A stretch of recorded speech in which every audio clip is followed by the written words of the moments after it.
काली जुबान का अभिशाप। मित्रों, आपने काली जुबान शब्द सुन रखा होगा। अक्सर कभी किसी के बोलने से कुछ अशुभ हो जाता है तो उस इंसान को काली जुबान वाला इंसान कहते हैं और उसे समाज में हीन भावना से देखा जाता है।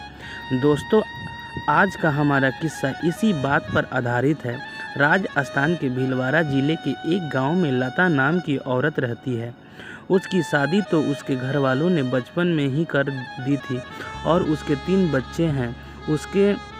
उसको उसके ससुराल वाले तो बहुत प्यार से रखते थे, लेकिन गांव वाले उस पर किसी प्रेत आत्मा का साया बताते थे।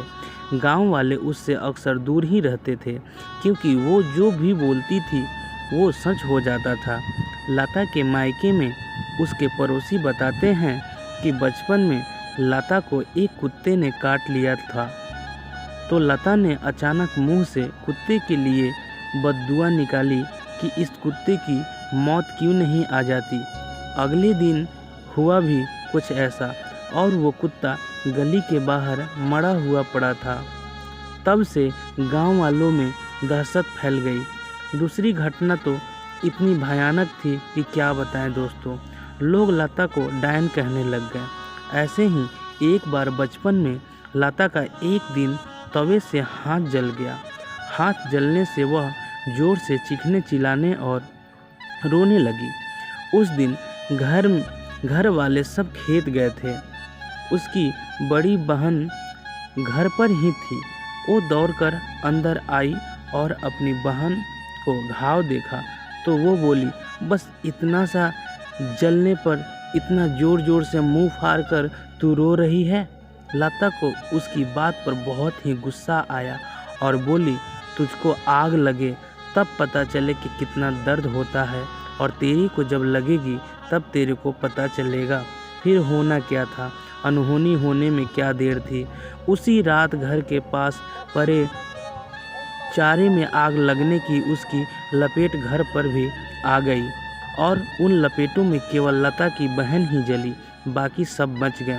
काफ़ी ज़्यादा जल जाने की वजह से कुछ ही दिनों में उसकी मौत हो गई। इस घटना के बाद से लोग उसे चुड़ैल कहकर पुकारने लगे।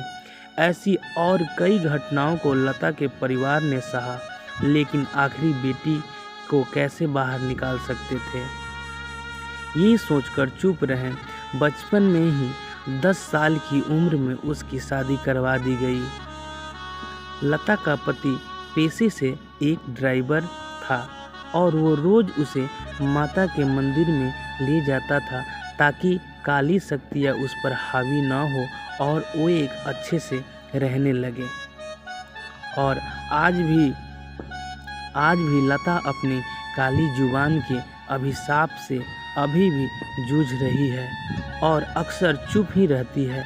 पता नहीं कभी कौन सी बात मुंह से निकल जाए और उसके पति और ससुराल वालों को कोई नुकसान पहुंचे। इसकी वजह से लता बहुत ही उदास थी और उदास रहने लगी, इसलिए वो अपना मुंह बंद करके ही रहती है और जूझती रहती है अपनी